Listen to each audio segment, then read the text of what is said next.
Hi, I'm Zach with Gregson Clark Spraying Equipment. In this video, we're going to show you how to quickly troubleshoot a faulty electric hose reel. The easiest way to begin troubleshooting is to come down to the solenoid.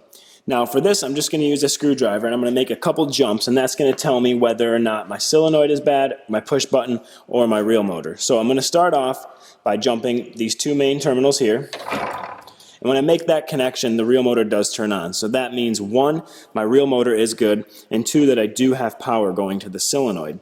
Now, for some reason, when you make this jump and nothing happens, that's going to mean one of two things. One, it's going to be you don't have power to the solenoid, or your hose reel motor is no good. For a more in-depth look on how to troubleshoot your reel motor and your power connection, please see our video labeled Troubleshooting Wiring Harness and Reel Motor.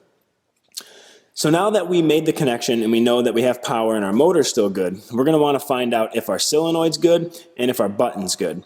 So in order to test to see if the solenoid is still good, we're going to jump from the main power post over to the small post here. And when I do that, the reel motor does turn on. So that's going to mean that our solenoid is still good, and the problem is most likely from our push button, which I'll show you how to troubleshoot here in a moment.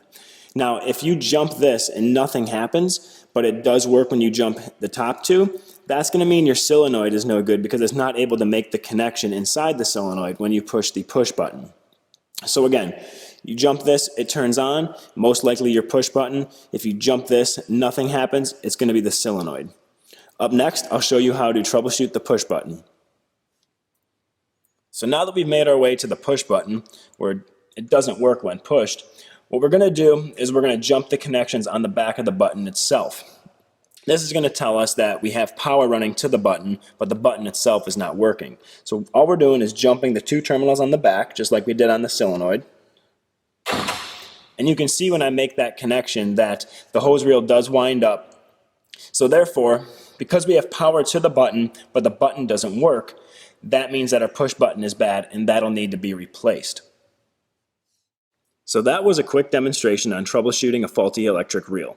If you should have any questions or need help ordering replacement parts, feel free to give us a call at 1-800-706-9530.